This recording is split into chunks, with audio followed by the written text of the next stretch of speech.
Here's what else President Trump had to say about Cuba. I can tell you that they're talking to us.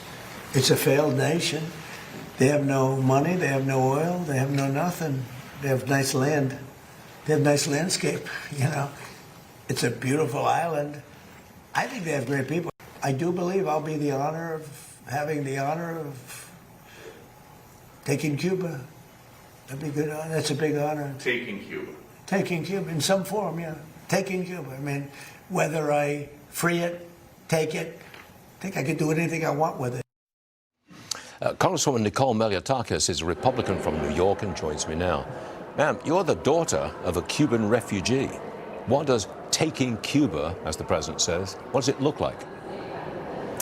Well, this is something that the Cuban Americans have been waiting for 67 years. I think that you have two options here. It could become a territory like Puerto Rico, or we can help transform it into a free island nation. I think there's mixed feelings about that from the Cuban community, but at the end of the day, what they really want is just for this communist regime that destroyed their lives, stole their businesses, stole their homes, to be gone.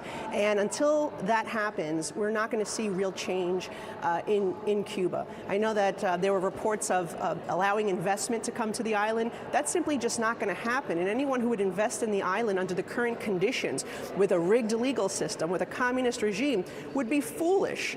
This is a regime that, for example, stole my grandfather's small business, his gas station, stole his home. And why would anyone invest there if they don't see a change in government? And so hopefully we will see Diaz-Canel leave, we will see political parties form, and we will see a free and fair election in the near future. And I have great hope that my mother will live to see that day, and that Cuban Americans will be able to celebrate a return to their homeland.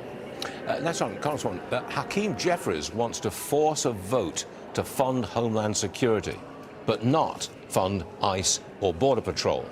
Is that the way to get the airports moving again? But think about how ridiculous that is on the 25th anniversary of 9/11, when we have the World Cup coming, when we have so many events around our country surrounding the 250th anniversary of our nation, and they don't want to fund the borders to make sure that they're secure so we know who is coming in and out of our country. They don't want to have ICE operating to deport potential terrorists or people in this country illegally. Just the other day, we saw an illegal immigrant who was deported 4 times, arrested 15 times, throw an 83-year-old veteran on the subway tracks in New York City, in addition to another individual.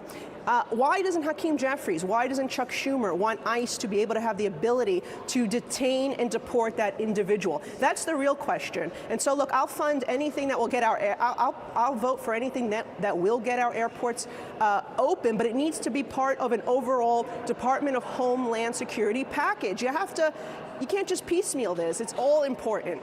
Got it. One more for you. Secretary of the Supreme National Security Council of Iran, Ali Larijani, he's been killed, and so has the leader of the Basij. Is this endgame for the war, Congresswoman? Well, I'm not sure if it's endgame just yet, but it certainly is significant.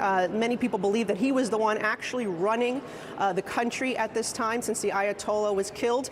The son is really more of a figurehead. So this is significant, and we're making progress each and every day. You're seeing their ballistic missile capacity being deteriorated, the drone manufacturing being deteriorated, the naval, the Air Force, dozens of ships have been destroyed. This is very significant, and the American military, along with our ally Israel, continues on a course that is critically important for the safety of the United States, of Israel, the Middle East, and the world, and we should just continue to support them, but let's hope that the end is near. I hope so too. Congresswoman Nicole Malliotakis, thank you very much for joining us this morning. We appreciate it. Thank you.